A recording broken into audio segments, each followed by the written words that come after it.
नमस्कार दोस्तों, स्वागत है आप सभी लोगों का। आज के इस वीडियो में देखेंगे रेलवे असिस्टेंट, लोको पायलट एवं टेक्नीशियन का 17/8/2018 का शिफ्ट नंबर 1 के क्वेश्चंस, मैथ के क्वेश्चंस।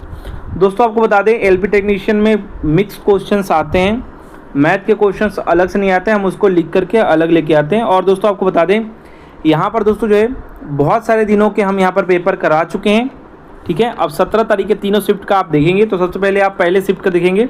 तो चलिए स्टार्ट करते हैं। सबसे पहला नंबर क्वेश्चन है, वह छोटी से छोटी संख्या कौन सी है जिसमें क्या है, जिसे 435 में जोड़ने पर एक पूर्ण वर्ग प्राप्त होगा। तो 435 के आसपास कोई अगर पूर्ण वर्ग आपको पता है, देखिए 400 के आसपास आप जानते हैं 400 जो होता है वो 20 का पूर्ण, 20 का स्क्वायर करेंगे तो आपको 400 प्राप्त होगा, ठीक है।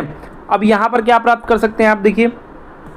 अब इसके बाद 21 का अगर आप देखिए तो होता है 441, ठीक है। अगर 21 में 21 का गुणा करिए, यानी 21 का स्क्वायर करिए, तो एक कम एक और ये 4 आपका 2 गुना के 4 हो जाएगा, और 2 गुना के फिर आपका 4 हो जाएगा, 141 आएगा। तो अब देखिए यहाँ पर क्या दिया, ध्यान दीजिए, 435 दिया है। अब इसको बनाना, क्या जोड़ना है, यानी इसमें से क्या जोड़ेंगे। तो 441 में से घटा दीजिए क्या, 435 को, यानी 6 यहाँ पर जोड़ देंगे तो ये आपका 441 बन जाएगा। तो 6 यहाँ पर राइट आंसर हो जाएगा। उसको करने का जो सही तरीका होता है वो आप जो है भाग विधि से आप जो है जैसे निकाला जाता है उसको विकास आप कर सकते हैं, या फिर आपको ये सब तो याद भी रहना चाहिए। जैसे कि मान लीजिए इसमें जोड़ा बनाया तो ये आपका जोड़ा बन गया, ये अकेले रह गया, तो 2 से पहले लेके जाएंगे, तो 2 से ले जाएंगे तो 2 यहाँ जोड़ देते हैं और यहाँ पर ये 4 लिख देते हैं, 2 दुना के 4, ये कट गया। अब दोस्तों जो है आपके जोड़े उतरेंगे 35, ठीक है। अब यहाँ पर क्या रखेंगे, देखिए यहाँ पर कोई भी मान ऐसा रखिए जिससे कि ये 35 टोटल कट जाए। अगर हम यहाँ पर 1 भी लेते हैं, एक बार भी लेके जाते हैं, तो 1 एकम 41 तो होगा ना। तो ये 41 बनाने के लिए क्या 35 में जोड़ दें, तो 6 जोड़ देंगे, 41 में से 35 घटा दे 6, यहाँ पर राइट आंसर हो जाएगा।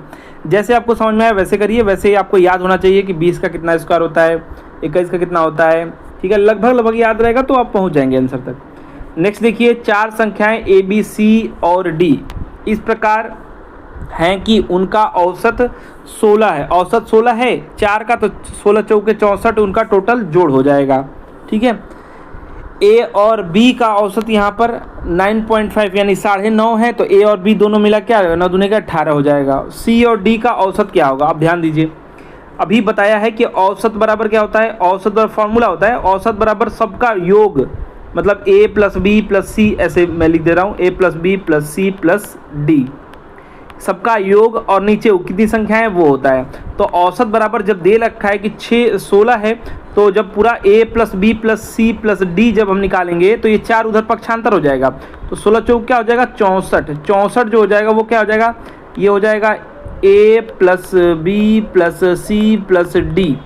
अब समझिए, बोल रहा है A + B का औसत, तो वही वाला यहाँ पर रखिए।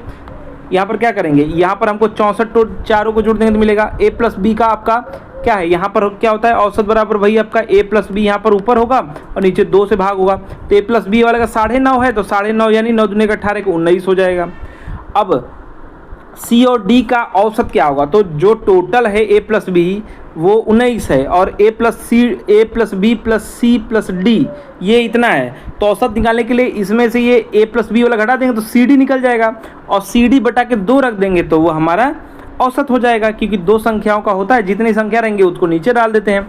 तो 19 64 में से घटा देंगे, इसमें से देखिए A + B + C + D बराबर आपका 64 है, और A + B बराबर आपका क्या बता रहा है, औसत 9.5 यानी कि 9 दूने का 18 यानी 2 से गुणा हो जाएगा तो 19 हो जाएगा। 19 घटा दीजिए, 64 में से 19 घटा दीजिए, तो यहाँ पर आप 14 में से 9 घटाएंगे तो 5 हो जाएगा, और यहाँ पर 5 में से 4 45 हो जाएगा, 45 हो जाएगा। और 45 बटा के 2 कर देंगे, क्यों, क्योंकि C + D बराबर 45 आएगा, और औसत निकालने के लिए बटा के 2 कर देंगे। 45 का आधा यानी 22.5 इसका राइट आंसर हो जाएगा। क्या हो जाएगा, 22.5 यानी 22.5 यहाँ पर सही उत्तर हो जाएगा, ठीक है।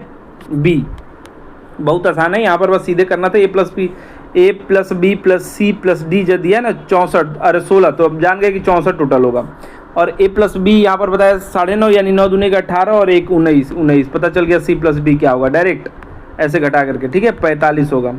और औसत निकाला है तो 2 से भाग देंगे, क्योंकि C और D 2 है तो 2 से भाग देंगे, 22.5 ऐसे करते हैं, ठीक है। नेक्स्ट देखिए यहाँ पर, यदि x² + के एक्स प्लस के इक्वल टू 0 का कोई हल नहीं हो, अगर इसका कोई हल नहीं है तो क्या होगा, के का मान निम्न में से किसका अनुसरण करेगा, अगर इनका कोई हल नहीं है तो, ठीक है। अगर इनका कोई हल नहीं है तो आप जानते हैं बी स्क्वायर माइनस 4ac एकदम रट लीजिए कैसे किया जाता है, यानी कोई हल नहीं है यानी कि 0 इनसे दोस्तों क्या है, बड़ा होगा। अब यहाँ पर देखिए, यहाँ पर रखते हैं मान, ठीक है, यहाँ पर लिख दे रहा हूँ मैं, कोई अगर हल नहीं है तो के स्क्वायर माइनस, ठीक है, 4ac है यानी 4k, ठीक है, c बराबर आपका तो कुछ है ही नहीं, तो यहाँ पर देखिए फिर उसके बाद ये क्या हो जाएगा, ये दोस्तों इससे बड़ा, क्योंकि कोई हल नहीं है तो इससे बड़ा 0 हो जाएगा, ठीक है। अब देखिए यहाँ पर k कॉमन लेंगे तो k बाहर हो जाएगा, k माइनस 1 कोष्ठ में, ये भी आपका 0 इससे बड़ा हो जाएगा। यानी अगर हम बात करें तो सीधा आप ऐसे लिख सकते हैं कि 0 से बड़ा है k, इसमें से आपको बताना है, और k से बड़ा है कौन, 4। तो यहाँ पर कुछ इस प्रकार का आप लिख सकते हैं, तो b देखिए यहाँ पर बिल्कुल सही उत्तर हो जाएगा। नेक्स्ट देखिए ये क्वेश्चन, इसमें वर्गमूल बताना है, तो वर्गमूल आपको ट्रिक से बता रखा है, 65 61 है तो जोड़ा बनाइए 61, यानी इसका इकाई का अंक क्या है, 1 है, तो अगर 1 का स्क्वायर करेंगे तो इकाई का 1 मिलेगा, और 9 का स्क्वायर करेंगे तो भी आपका इकाई का 1 जो है मिलेगा, जिसे 1 का स्क्वायर करेंगे तो 1 आएगा, और 9 81 हो जाता है, यानी यहाँ भी इकाई का अंक 1 मिलेगा, ठीक है। तो या तो यहाँ पर 9 होगा इस जोड़े के नीचे, या तो 1 होगा। आगे बढ़ जाते हैं, आगे है 65, तो 8 8 64, यानी कि आप 8 रखेंगे, ठीक है। जो भी यहाँ पर रहता है उससे जो स्क्वायर होता है, जो आपका एक वर्गमूल रखते हैं जो काफ़ी उससे छोटा हो, मतलब छोटा काफ़ी नहीं, मतलब पास में हो और छोटा हो, छोटा होना ज़रूरी है। और जब हम देखेंगे 8 8 64 के पास में है कि 9 81 के पास में है, तो 8 8 64 के पास में है, तो अगर 64 के पास में है यानी कि छोटा वाला रखेंगे, यानी 81 इसका राइट आंसर होगा। आप चाहें तो भाग विधि से निकाल भी सकते हैं, अभी आपको बताया था 65 61 है, ये ऐसे रखेंगे, जोड़ा बना देंगे 65 के लिए, 8 8 64 यानी 8 बार में ले जाएंगे तो यहाँ पर 64 हो जाएगा, यहाँ पर 1 आएगा, यहाँ पर 161 हो जाएगा, ठीक है। तो यहाँ पर 8 दूना के 16 हो जाएगा, कितनी बार लेके जाएंगे, ये एक ही ले जाएंगे ना, तभी तो होगा, एक बार ले जाएंगे तो बस 81 इसका राइट आंसर आ जाएगा। जैसे भी आपको समझ में आए, कई लोग और भी विधि से करते हैं, गुणनखंड विधि से करते हैं, तो 81 देखिए ऑप्शन 81 यहाँ पर ऑप्शन नंबर डी में है। नेक्स्ट क्वेश्चन देखिए यहाँ पर, ये आपको 576 दिया हुआ है, तो आप जानते हैं कि जो है 25 का स्क्वायर क्या होता है, 25 का स्क्वायर होता है 625, ठीक है। तो इससे छोटा है थोड़ा सा, तो यहाँ पर 24 हो जाएगा ऑप्शन में, अगर करना चाहें तो ए इसका राइट आंसर हो जाएगा। या फिर आप जो है तरीका अगर सीखना चाहते हैं तो मैंने आपको बताया था कि जोड़ा बनाइए, तो जोड़ा बनाएंगे यहाँ पर, तो ये 6 इकाई का अंक किस में होता है, तो 4 के 16 यानी 4 का स्क्वायर करेंगे तो 4 हो सकता है या तो यहाँ पर, और 6 36 यानी 4 या 6 में से कोई हो सकता है। अच्छा 5 को करने के लिए किसके स्क्वायर के पास में है, 2 का अगर स्क्वायर करेंगे तो 4 होता है, तो इसी के स्क्वायर के पास में है, मतलब ये छोटा होना चाहिए 2 वाला, ठीक है। अब देखिए 3 का अगर हम स्क्वायर करेंगे तो 9 हो जाएगा, और तो 2 का स्क्वायर करेंगे तो 4 होगा, ये किसके पास में है, छोटे वाले के पास में है, यानी छोटा वाला इसमें से चुन लेंगे, 24 हो जाएगा राइट आंसर ए। नेक्स्ट देखिए, वह पार्टी जिसने सर्वाधिक सीटें जीती, पार्टी का जोड़ दीजिए, पार्टी या दल जिसको कहते हैं उसी को पार्टी कहते हैं, तो ए बी सी डी दिया हुआ है, ये सब जोड़ दीजिए, जोड़ने पे आपको पता चलेगा 40 है, 37 है, 35 है और 27 है, ठीक है। इनको जोड़ेंगे तो 100 आपका 39 हो जाएगा, 39। इनको जोड़िए, 6 है, फिर आपका 26 है, यहाँ पर 76 है, 86 है,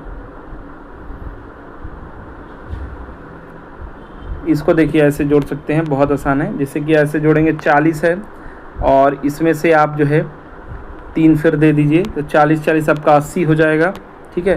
और यहाँ पर आपका 24 बच जाएगा, ठीक है, 80 हो गया, 80 और फिर आप जो है 24 है तो इसको मान लीजिए 25 मान लीजिए, ठीक है, 25 मान लेंगे, ये घटा दिया जाएगा बाद में, तो यहाँ पर आप 25 और 35 को अगर जोड़ दें तो 5 इसमें से फिर दे देगा, 30 30 60 हो जाएगा, यानी 60 और आपका यहाँ पर 80, अगर दोनों को जोड़ देंगे तो 140 आपका हो जाएगा। 140 में से एक घटाना था यानी 139, ऐसे मैंने यहाँ पर घटाया था। और यहाँ पर देखिए, तो इसको अगर आप फिल करना चाहें तो इसमें 25 दे दीजिए, तो ये हो जाएगा 100, 25 नहीं 24 देंगे, तो क्योंकि 75 रहता था ना 25, तो 24 दे दीजिए। इसमें से 2 बचा, तो 2 और 6 8 मिला करके इसमें दे दीजिए, ठीक है। यानी 100 हो जाएगा ये, और 8 इसमें और जोड़ देंगे तो आपका जो है 86 है। 86 और 4 करेंगे यानी 94 हो जाएगा। तो 194 ये हो जाएगा। क्या हो जाएगा? 194 आपका यहाँ पर लिख देते हैं हम। अब तक यही सबसे ज़्यादा दिख रहा है। आगे देखिए, यहाँ पर आपका जो है 83 है, 83 है और फिर 71 है। तो यहाँ पर ये 83 है तो 21 है ये, तो 21 को 4 दे दीजिए तो 25 हो जाएगा, ठीक है। और 25 और यहाँ पर देखिए तो 25 है, और यहाँ पर देखिए तो ये 71 है। तो अगर इसमें 75 मान लीजिए तो ये 100 हो जाएगा और 4 बच जाएगा। तो 4 को 3 इसमें से काट देंगे, यानी कि 17, यहाँ पर 100 हो गया है तो 17, यहाँ पर 80 होना चाहिए तो 9 हो जाएगा। यानी यहाँ पर आपका एक घट जाएगा 180 में से, ठीक है। तो यहाँ पर आप लिखेंगे 179। अब यहाँ पर देखिए 1 है, 7 है, तो 7 3 10 और 1 11, 11 दूना के 22 हो जाएगा, 22 हो जाएगा ये। तो इसमें सबसे ज़्यादा कौन सा है? ये बी वाला है 194। तो यहाँ पर बी राइट आंसर हो जाएगा, सी में है। नेक्स्ट देखिए, एक वस्तु का अंकित मूल्य आपका 170 रुपये और अंकित मूल्य ये है, विक्रय मूल्य 130 रुपये। तो छूट का दर कितना छूट मिला है वो बताना है। 170 था, 170 रुपये अंकित मूल्य था, उसमें से घटा देंगे 130, तभी पता चलेगा कितना रुपये का छूट मिला है। तो 30 ये है, यानी 40 रुपये का छूट मिला। अब प्रतिशत ज्ञात करने के लिए 40 बटा के 170 और गुणा के 100 कर दीजिए। 100 है तो 1 0 से ये काट दीजिए, 400 बटा के 17 हो जाएगा। क्या हो जाएगा? 400 बटा के 17। तो 17 दूना के 34 होता है, यानी 2 का कुछ आएगा, तो ये 2 का है ये सब, तो 34 हो जाएगा। यहाँ पर आपका 6 आएगा 0। तो 17 दूना के 34, 17 51, 17 चौके 68, यानी 17 3 51, यानी 23 दशमलव समथिंग में जिसका होगा उसको उत्तर करना है। 17 34 17 51। तो यहाँ पर देखिए 23 में कौन कौन है? 23 में 2 है, यानी आपको पता है कि यहाँ पर भी आगे भी ले जाना है आपको। तो यहाँ पर आपका ये कट जाएगा और ये 10 में से 1 जाएगा तो 9 हो जाएगा और ये 90 हो जाएगा। 17 51, 17 चौके 68, 17 5 85, यानी 5 आएगा, यानी 17 5 85। तो यहाँ पर आपका 5 फिर आएगा, 17 34, 17 51, यानी लगभग 5 3 के आसपास इसको लिख सकते हैं। यानी यहाँ पर सी नंबर ऑप्शन को आप टिक करेंगे। नेक्स्ट देखिए, 60 का 15% के 45% के बराबर है। 60 का 15% किसके 45% के बराबर? तो मान लेते हैं 60 का 15% जो है, तो यानी कि बटा के 100 गुणा के, ये बेसिक तरीका मैं बता रहा हूँ, बहुत आसान तरीका भी है।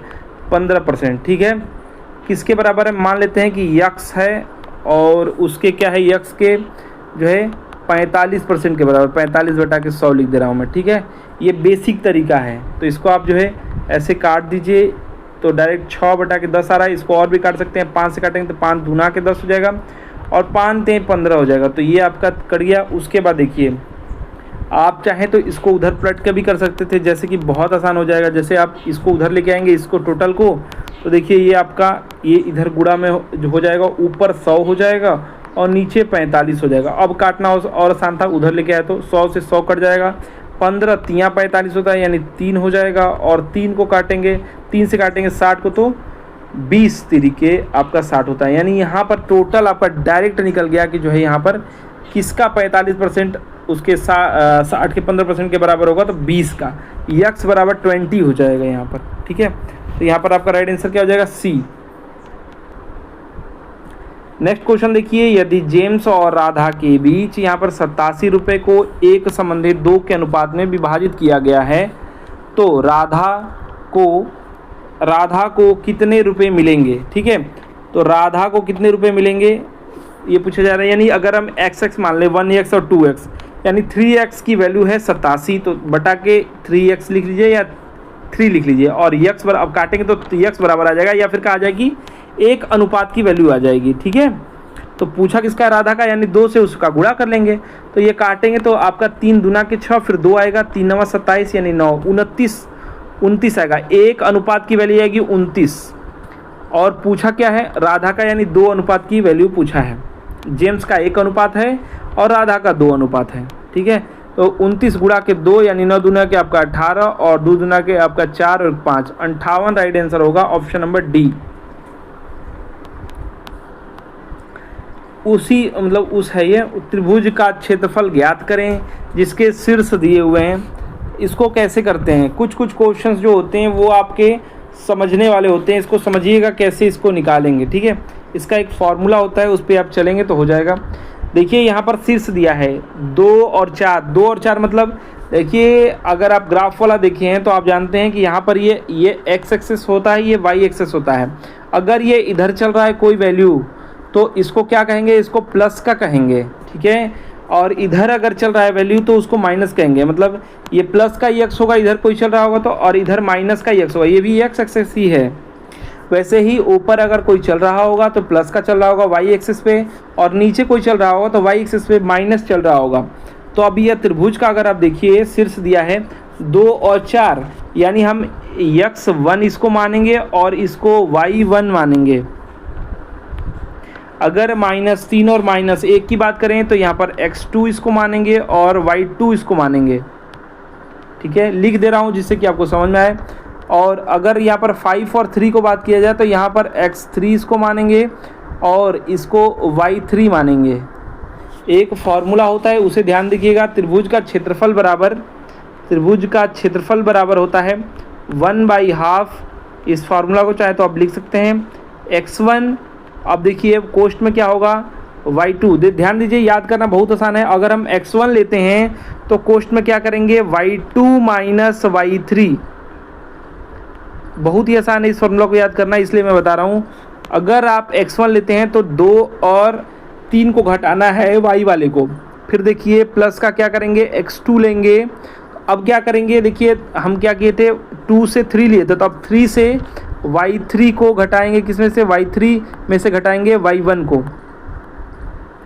अब हम क्या करेंगे x3 लेंगे तो अब क्या होगा, अब ये वाला देखिए हमेशा ये वाला वैल्यू आ रहा है, 3 वाला यहाँ पर आ जा रहा है, देखिए यहाँ पर 1 वाला है, यानी अब हम लेंगे y1 माइनस, अब क्या हो जाएगा y2 हो जाएगा, y2।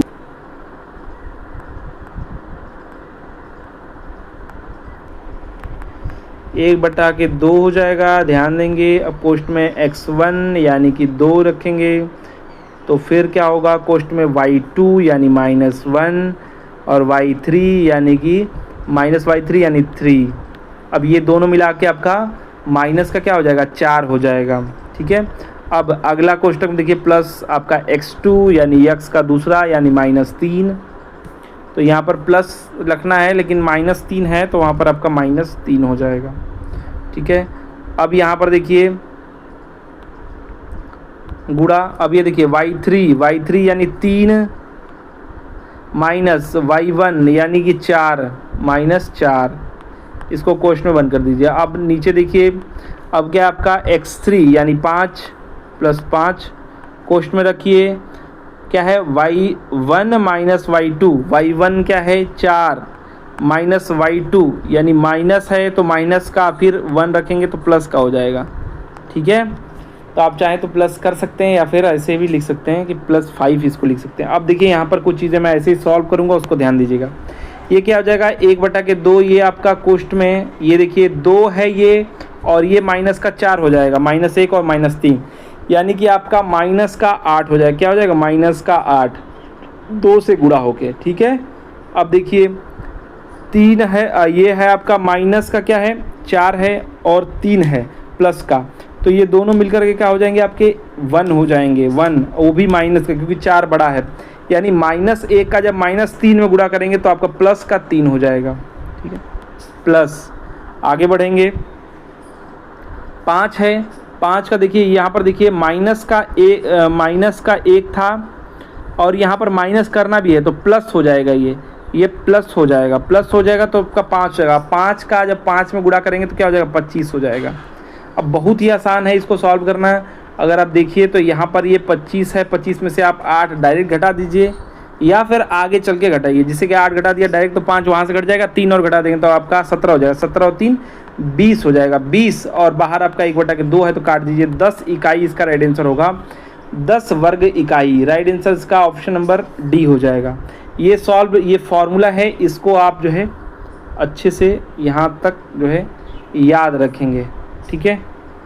याद करने का तरीका भी बताया कि अगर x1 लेंगे तो y2 और y3 का माइनस वाला मिलेगा, फिर x2 लेंगे तो फिर y3 वाला आएगा, माइनस y1 आएगा, फिर अगर आप x3 लेंगे तो y1 माइनस y2 आएगा। नेक्स्ट क्वेश्चन देखिए, कितने समय में 4400 रुपये का ब्याज 8% वार्षिक दर से जो है कितना बना देगा, 4576 रुपये हो जाएंगे, जबकि चक्रवृद्धि ब्याज अर्धवार्षिक संयोजित, अर्धवार्षिक जब संयोजित होता है तो साल में 2 बार होता है।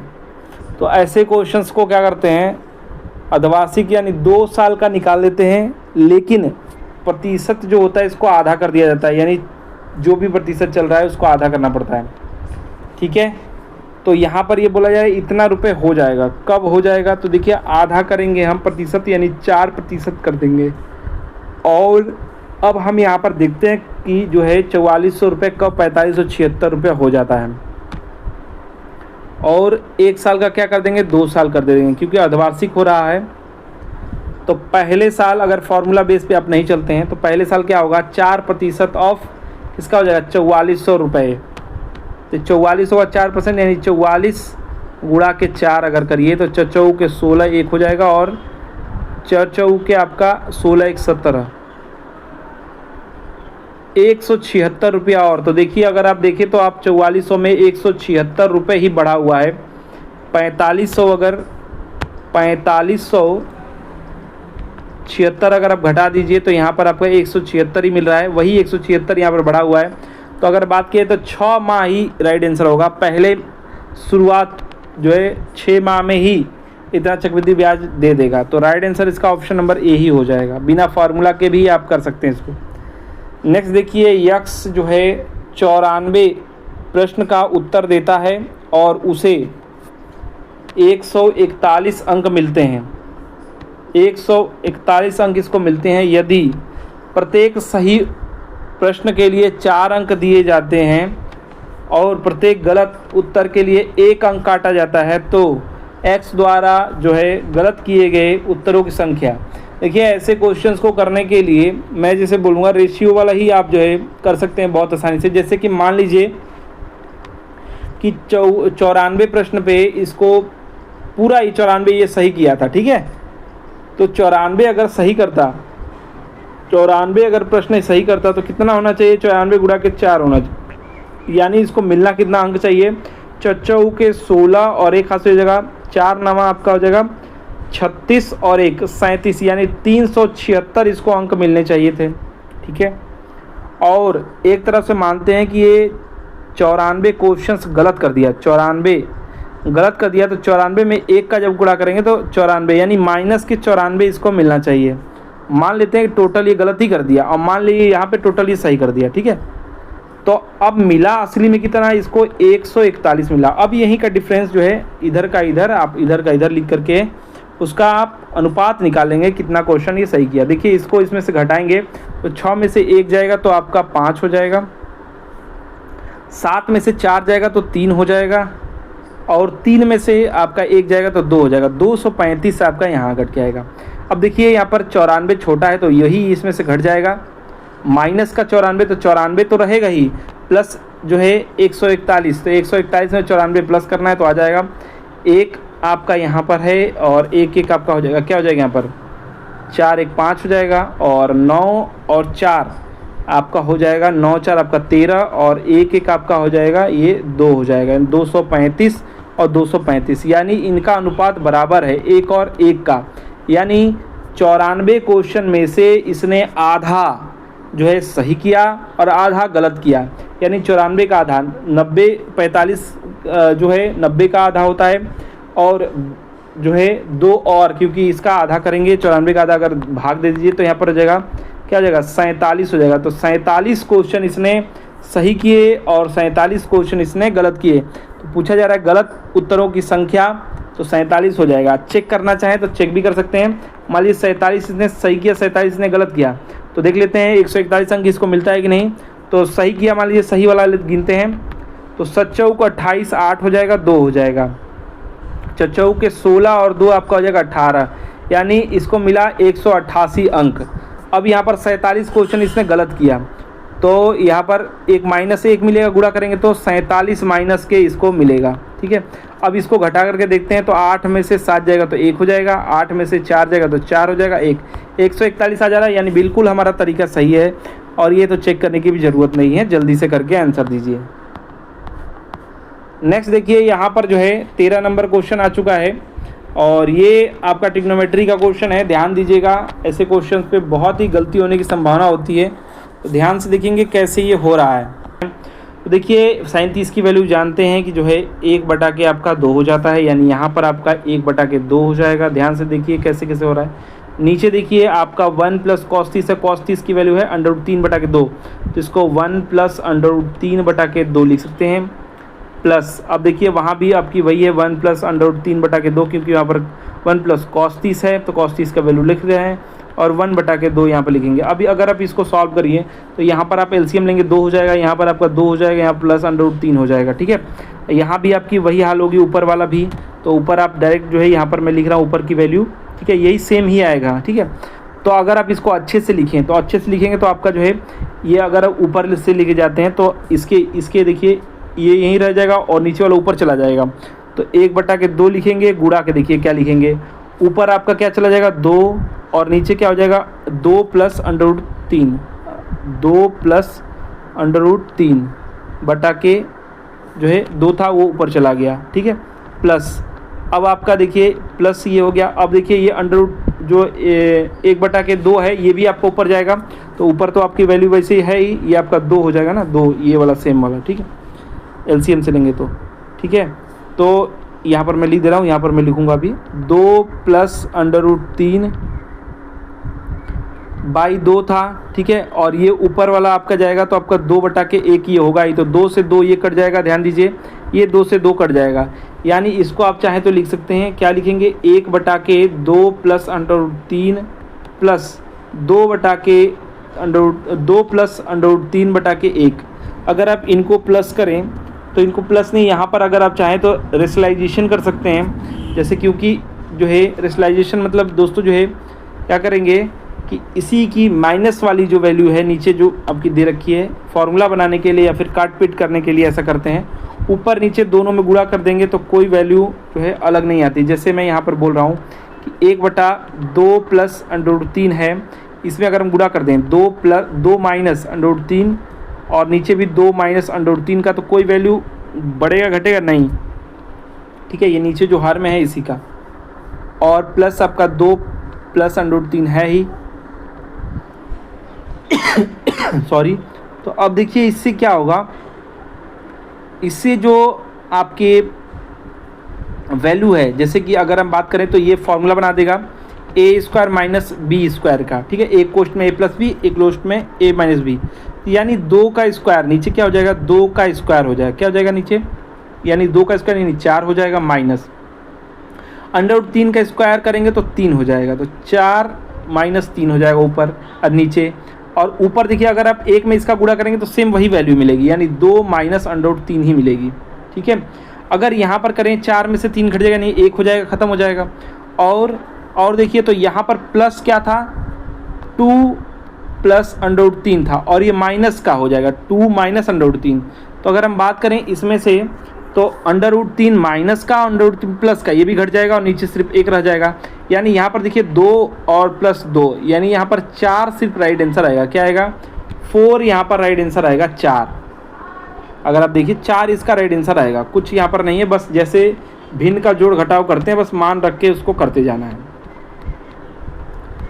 नेक्स्ट क्वेश्चन देखिए, p वह सबसे छोटा धनात्मक पूर्णांक है कि p से बड़े प्रत्येक धनात्मक पूर्णांक n को 2 जो है भाज्य संख्याओं के रूप में भाज्य संख्याओं के योग के रूप में लिखा जा सकता है। तो p है। अब ये बोला p ऐसी संख्या है जिसमें n जोड़ देने पर, मतलब इससे कोई भी छोटा सा भी बड़ा हो जाएगा, यानी p में +1 करिए या +2 कर दीजिए, कोई भी p ऐसी संख्या है वो क्या होगा, उसको तोड़ने पर 2 भाज्य संख्याओं के रूप में लिखा जा सकता है। जैसे मान लीजिए एग्जांपल में ले लेते हैं, ऑप्शंस दिया है ना, ऑप्शंस में से कोई उत्तर होगा, तो मान लेते हैं p = 6। तो जब p = 6 है तो इससे थोड़ा सा बड़ा धनात्मक n मान लीजिए, इसमें 1 जोड़ दिया 7। तो क्या 7 जो है को 2 भाग में आप तोड़ सकते हैं? बिल्कुल तोड़ सकते हैं, आप चाहेंगे तोड़ सकते हैं। क्या तोड़ेंगे? 3 और प्लस 4 तोड़ देंगे, ठीक है। तो क्या प्रत्येक जो होगा, जो प्रत्येक आपका धनात्मक होगा वो भाज्य होगा? तो 3 भाज्य है क्या? नहीं है। तो भाज्य मतलब क्या? अपने अलावा किसी और से कट जाए। 4 है, तो अब इसको तो नहीं लेंगे भैया। अब देखिए 10 को मान लीजिए ले लेते हैं, 10 को ले लिया तो 10 है p बराबर, तो प्लस 1 कर के देख लेते हैं। तो 11 जो है किसी से ऐसा इसको तोड़ सकते हैं? नहीं। 1 और 11 इसमें तो ये तो टूटा ही नहीं, ये तो होगा ही नहीं। तो 3 है, 3 में मान लीजिए 1 जोड़ दिया 4। अगर p बराबर 3 है तो 4 आपके जो है भाज्य संख्या में टूटेगा, तो 2 और 2 में मान लीजिए टूट गया। लेकिन 2 भाज्य नहीं है महाराज, 2 तो खाली अपने से कटता है और 1 से कटता है। तो ऐसी तो संख्या 3 भी है, 5 भी है, 7 भी है, ये थोड़ी माना जाएगा, ठीक है। 11 हो सकता है, जिसे 11p अगर है 11, तो प्लस 1 अगर हम कर देंगे तो 12 हो जाएगा। 12 को अगर आप तोड़ना चाहें तो 3 जो है ये 12 देखिए क्या हो जाएगा। 12 को अगर 2 भाग करें तो 6 कर सकते हैं, या फिर क्या कर सकते हैं 3 9 कर सकते हैं, या फिर 4 8 कर सकते हैं। बहुत सारे इसके हो जाएंगे।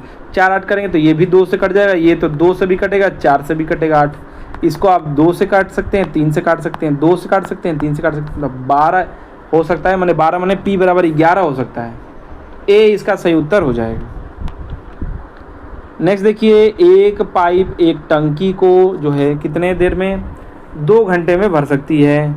एक जगह रिसाव को भरने में, मतलब रिसाव के कारण भरने में जो है कितना?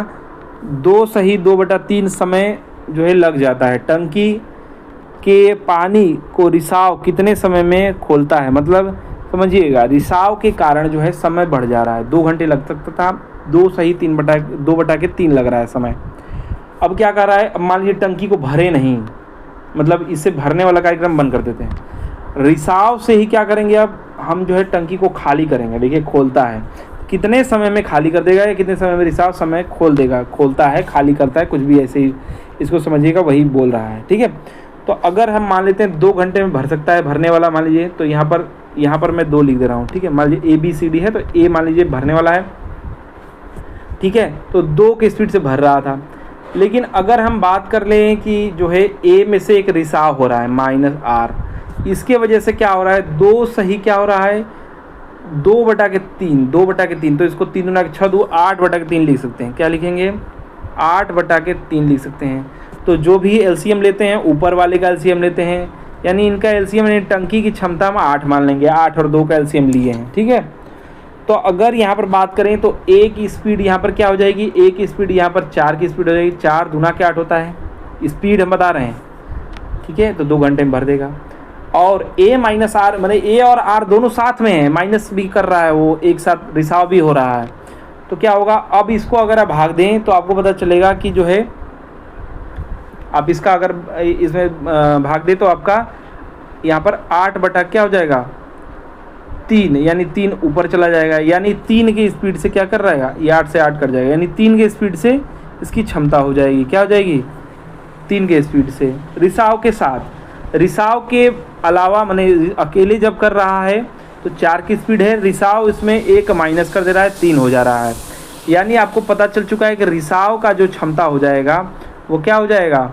वो हो जाएगा 4 - 3 यानी 1। यही तो इसका कम है, ठीक है। यानी अगर हम बात करें कि जो ये है आपका कितने देर में खोल देगा, तो 8 घंटे में खोल देगा, क्योंकि 8 इसकी यूनिट है और रिसाव की स्पीड 1 है, यानी कि प्रति घंटा, ये प्रति घंटा इन लोग की स्पीड है, ठीक है। तो 1 यानी कि 8 घंटे में खोल देगा। तो सी यहाँ पर आप राइट आंसर बहुत आसानी से कर सकते हैं, ठीक है। सी यहाँ पर सही उत्तर हो जाएगा। नेक्स्ट देखिए, 16 पुरुष एक कार्य को 8 दिनों में प्रतिदिन 12 घंटे, MDH वाला फार्मूला लगाइए, 12 घंटे में कार्य को समाप्त कर सकते हैं। इसी कार्य को 3 गुना, मतलब इसी काम का 3 गुना, ठीक है, एक अन्य कार्य है, मतलब जो भी ये कार्य है, मान लेते हैं देखिए 16 है, 16 आदमी मिलकर काम कर रहे हैं, 8 दिन में कर रहे हैं, 12 घंटे कर रहे हैं, ठीक है। इसको समाप्त कर दे रहे हैं। तो आगे देखिए, इसी काम का 3 गुना, यानी गुणा के 3 कर दे रहा हूँ मैं, ठीक है, ये अलग से लिया हूँ। तो इस काम को 24 दिनों में 24 दिन में प्रतिदिन 8 घंटे काम करके, ठीक है।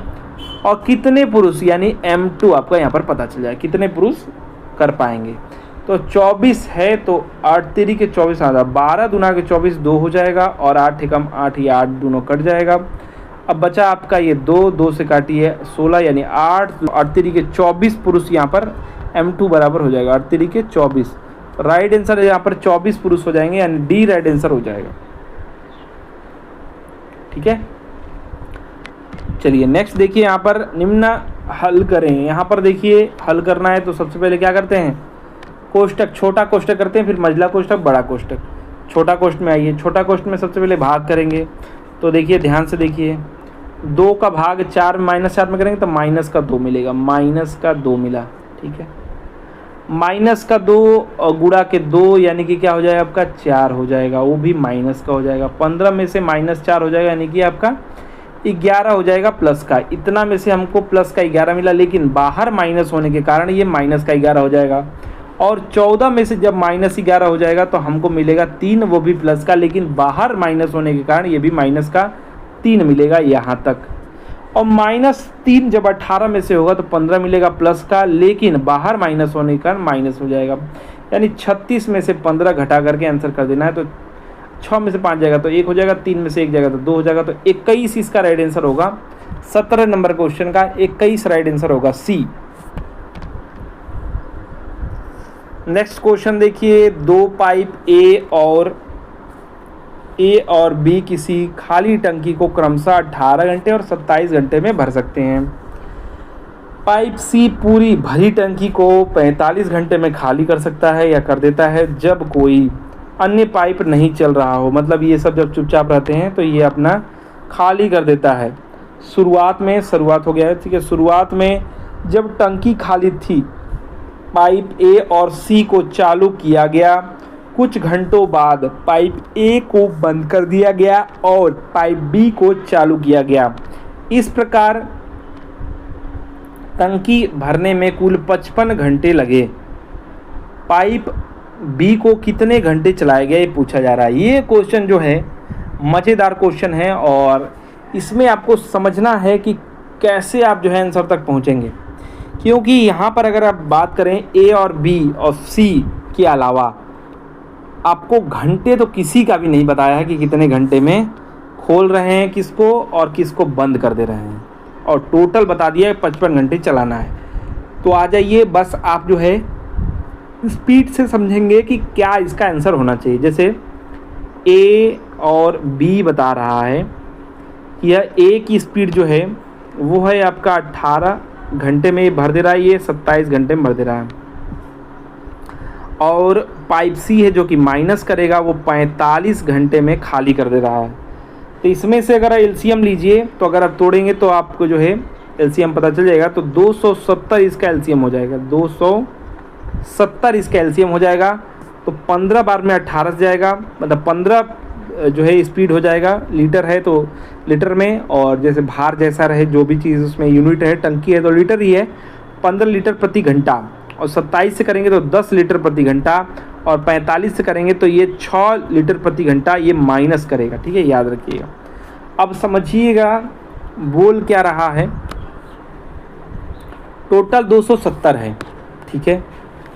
अब यहाँ तक तो हम पहुँच गए, खाली कर देता है, यहाँ तक कोई ना चालू हुआ। तो अब देखिए शुरुआत में जब टंकी खाली थी तो पाइप ए और सी चालू किया गया। तो देखिए जब ए चालू करेंगे और सी के साथ जब चालू करेंगे तो 15 प्लस करेगा और -6 कर देगा। यानी कि अगर बात किया जाए तो आपका 9 जो है ए प्लस सी जब चालू करेंगे तो 9 जो है लीटर भराएगा 1 घंटे में। क्यों? क्योंकि 15 ये प्लस करेगा तो 6 ये माइनस कर देगा, ठीक है। बी प्लस सी अगर बात किया जाए, बी प्लस सी, क्योंकि आगे आपका ए बंद कर दिया गया और बी चालू किया गया, यानी सी चालू था पूरा। तो क्या होगा, बी प्लस सी, ये 10 प्लस करेगा बी और 6 माइनस कर देगा, यानी 4 लीटर प्रति घंटा चलेगा, ठीक है। और टोटल कितना, ये भी फिर हम वही अनुपात वाला लगाएंगे, ध्यान दीजिएगा। मान लेते हैं कि टोटल जो 9 की स्पीड से चला था ए और सी चलाता है, तो 55 घंटे बता दिया है पूरा चला, तो कितना चलना चाहिए, 55 गुणा के 9 चलना चाहिए था। तो ये कितना हो रहा है आपका 9 पचे 45 यानी 5 और 9 पचे 45 और 4 49 यानी 400 जो है 95 लीटर भरना चाहिए, और भरा कितना 270 ही भरा। आगे बढ़ते हैं और मान लेते हैं कि टोटल बी और सी चला, तो आप जो है 55 में क्या करेंगे 4 से गुणा कर देंगे, 4 से गुणा कर देंगे तो कितना आ रहा है 4 पचे 20 और 4 पचे 20 दो 22 यानी 220 लीटर होना चाहिए, और किया कितना 270। बस वही वाला जैसे मैं तरीका आपको बताता हूँ, यहाँ पर रेशियो वाला, यहाँ पर बीच में लीजिए 270 और यहाँ लीजिए 220। अब इस पर घटा करके इधर लिख दीजिए, इसको घटा करके इधर लिख दीजिए, अनुपात पता चल जाएगा। 495 में से घटाएंगे तो 5 हो जाएगा, 9 में से 7 जाएगा तो 2 हो जाएगा, और ये 225 यहाँ हो जाएगा। अब इधर दोस्तों इसमें से ये घट जाएगा, यानी यहाँ पर आपका 20 है ना, तो 50 हो जाएगा। आप आराम से 25 से काटिए, या फिर आप जो है 50 नहीं 25 से काटिए। 25 से काटेंगे तो 25 दूना के 50 होता है, और यहाँ पर दोस्तों 9 बार में कटेगा, क्योंकि जो है 208 बार में कटेगा 25 से, तो 9 बार में 225 हो जाएगा। तो 2 और 9 का, यानी अगर बात किया जाए 55 में से, ये अगर अनुपात की बात करें तो 2 और 9 यानी 11 अनुपात हो जाएगा। 11 अनुपात माने 1 अनुपात की वैल्यू 5, ठीक है। यानी अगर यहाँ पर बात करें 5 का गुणा करेंगे तो 10 घंटे चलाए गए कौन, ए प्लस सी, और बी प्लस सी जो है वो चला गए 9 गुणा के 5 यानी 45 घंटे। 45 घंटे चलाए गए कौन, बी प्लस सी। तो पूछा ये जा रहा है कि बी पाइप कितने देर से चली, तो बी पाइप यही इसी के साथ तो चली थी ना। तो ये आपका 9 गुणा के 5 यानी 9 पाँचे 45 घंटे यहाँ पर राइट आंसर हो जाएगा। देखिए हमने सब निकाल लिया है, जो पूछता वो बता देते हैं हम, ठीक है। 10 घंटे चला था कौन, ए, उसके बाद बंद कर दिया गया। अगर पूछता है ये क्वेश्चन तो ये बता देते। बी पाइप फिर चालू किया गया, सी हमेशा चल रहा है माइनस करने वाला, ठीक है। टोटल 55 घंटे थे, तो हमने यहाँ पर अनुपात निकाल लिया, तो 11 अनुपात आ रहा है। 11 का अगर 55 में भाग दे देंगे तो 11 पचे 55 यानी 5 आ जाएगा, तो 2 दूना 5 दूना के 10 हो जाएगा, और 9 पचे 45 यानी 10 घंटे ये चला ए वाला, और बी वाला आपको 45। 80 हमेशा लगातार चलता रहा, ठीक है। 45 10 55 घंटे तक, तो राइट आंसर इसका बी हो जाएगा। नेक्स्ट देखिए यहाँ पर है 3/2 प्राप्त करने के लिए 2/3 में कितना जोड़ने की आवश्यकता है। देखिए हमको प्राप्त क्या करना है 3/2, तो पहले लिख लीजिए 2/3 में प्राप्त करने के लिए क्या जोड़ें। तो मान लेते हैं यक्स जोड़ें, क्या जोड़ें, यक्स जोड़ें या x/y जोड़ें, कुछ भी आप मान लीजिए। इसे मान लीजिए 8 है, 8 पे आप प्राप्त करने के लिए 5 में क्या जोड़ें 5 में, तो मान लीजिए x जोड़ें, तो इधर इसका पक्षांतर करेंगे तो 8 में से 5 माइनस हो जाएगा, यानी 3 जोड़ना होगा, ये पता चलेगा हमको। उसी प्रकार से हमको क्या प्राप्त करना है 3/2 प्राप्त करना है, और प्राप्त करने के लिए 2/3 में से क्या जोड़ें, तो मान लीजिए x जोड़ें, x/y या x जोड़ें। तो अब इधर आपका प्लस है तो उधर जाके माइनस होगा, तो 3/2 और माइनस हो जाएगा आपका 2/3, और 3 दूना के 6 होता है, तो नीचे आपका 6 हो जाएगा, एलसीएम ले लेंगे तो, और 3 के आपका क्या हो जाएगा 9 हो जाएगा, ठीक है। जब ये 2 से भाग जाएगा 6 में तो 3 हो जाएगा, 3 के 9 हो जाएगा माइनस, और 3 का भाग 6 में जाएगा तो 2 हो जाएगा, 2 दूना के आपका 4 हो जाएगा, यानी कि आपका 5/6 हो जाएगा।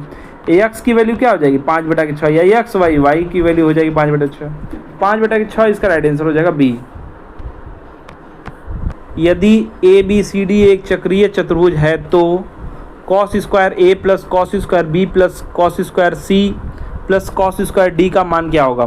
देखिए जब भी चक्रीय चतुर्भुज होता है तो समझिएगा अपोजिट वाला, यानी ए जो एंगल आपका है ए प्लस जो है सी बराबर क्या होगा 180 होगा, बी प्लस, या इधर लिख देता हूँ मैं, क्या हो जाएगा बी प्लस जो है डी बराबर क्या होगा 180 होगा, ठीक है। तो इसके बाद का मैं डायरेक्ट लिख रहा हूँ, तो आप जो है अगर सी को प्राप्त करना है तो 180 माइनस ए लिख सकते हैं, या फिर आपको ए को प्राप्त करना है तो 180 माइनस सी लिख सकते हैं, ठीक है। वैसे ही बी के लिए आप जो है इधर पक्षांतर कर देंगे तो 180 माइनस डी लिख सकते हैं, और डी के स्थान पे आप 180 माइनस बी लिख सकते हैं पक्षांतर करके, ठीक है। तो बस यहीं पर मैं लिखूँगा, आप ध्यान दीजिएगा। अब इसके बाद का मैं लिख रहा हूँ, यहाँ पर देखिए कॉस स्क्वायर ए प्लस, अब यहाँ पर कॉस स्क्वायर बी है, तो यहाँ पर मैं क्या लिखूँगा, बी की जगह पे 180 माइनस डी लिखूँगा। तो क्या हो जाएगा, cos square 180 minus D, 180 minus D, ठीक है। यहाँ आपकी वैल्यू मैं लिख रहा हूँ, ठीक है, प्लस अब देखिए कॉस सी है, ठीक है। कॉस सी को मैं क्या लिखूँगा, 180 माइनस ए, तो लिखूँगा कॉस स्क्वायर 180 माइनस ए, और कॉस स्क्वायर डी को वैसे ही छोड़ दूंगा, कॉस स्क्वायर डी लिखूँगा। अब देखिए, अब यहाँ पर जो है कटना बहुत ही आसान हो जाएगा। ये हो जाएगा आपका कॉस स्क्वायर ए माइनस, अब देखिए इसको लिख सकता हूँ मैं डायरेक्ट, माइनस का जो है कॉस डी, तो इसको लिखूँगा माइनस का कॉस स्क्वायर डी। फिर आप जो है माइनस का इसको लिख सकता हूँ मैं, 180 माइनस ए है तो इसको लिख सकता हूँ माइनस का कॉस स्क्वायर ए, और प्लस का क्या है आपका, प्लस का आपका है लास्ट में कॉस स्क्वायर डी, तो इसको लिखूँगा कॉस स्क्वायर डी। अब देखिए ध्यान दीजिए, माइनस का कॉस स्क्वायर डी है, ये माइनस का है, और लास्ट वाला देखिए प्लस का है, तो ये इससे ख़त्म हो जाएगा, घट जाएगा। और यहाँ पर देखिए कॉस स्क्वायर ए माइनस का है, और आगे आपका कॉस स्क्वायर ए जो है प्लस का है, तो ये भी आपका घट जाएगा। यानी बात करेंगे तो दोनों के दोनों वैल्यू ख़त्म हो जाएंगे, यानी इस घटने का मतलब कि 0 आ जाएगा। तो सी इसका राइट आंसर हो जाएगा। देखिए सी इसका राइट आंसर हो जाएगा। जब भी ऐसा क्वेश्चन आए तो आप जानते हैं कि घट के आपका जो है क्या हो जाएगा, चक्रीय चतुर्भुज में अपोजिट जो होते हैं उनको जोड़ देंगे तो 180 हो जाता है, तो उनको वैसे करके आप 0 ला देंगे, ठीक है। जब ज़्यादा प्रैक्टिस कर लेंगे तो आपको पता चल जाएगा, देखते ही कि इसका 0 आंसर आने वाला है। नेक्स्ट देखिए, यहाँ पर 21 नंबर क्वेश्चन है, तालिका दिया हुआ है, इसमें आपके आंकड़े दिए हुए हैं, दल यानी कि पार्टी क्रमांक दिया हुआ है, दक्षिण पूर्व पश्चिम ये सब दिया हुआ है। क्वेश्चन देखिए क्या बोला है, उसके अनुसार उत्तर कर दिया जाएगा। तालिका के आंकड़ों के आधार पर निम्नलिखित वाक्य को बनाएं। आगे क्या बोला है, पार्टी बी जो है ये वाला है, ने क्षेत्र कौन से मतलब क्षेत्र में सबसे ज़्यादा सीटें जीती है, तो पार्टी बी ने सबसे ज़्यादा जीती है इसमें, यानी कि 86 सीट जीता है। कौन सा क्षेत्र है, देखिए ऊपर उत्तर क्षेत्र है, उत्तर, तो राइट आंसर इसका हो जाएगा ए। पार्टी बी ने 86 जीता है उत्तर क्षेत्र में, तो ए इसका राइट आंसर हो जाएगा। तो देखिए दोस्तों, ये था आपका जो है 17/8/2018 का फर्स्ट शिफ्ट। आशा करते हैं दोस्तों कि हमारा प्रयास, हमारा वीडियो पसंद आया होगा। वीडियो को अधिक से अधिक लाइक शेयर कीजिए, साथ ही साथ आप जो है चैनल को सब्सक्राइब करके बेल आइकन को जरूर दबा लीजिए, जिससे कि जितने प्रीवियस ईयर पेपर हम आपके लिए लेके आएँ वो सॉल्व आपको मिलता रहे। हमारा वीडियो देखने के लिए धन्यवाद। प्लीज़ अधिक से अधिक लाइक शेयर कीजिए, जिससे हमको मोटिवेशन मिलता रहे। धन्यवाद।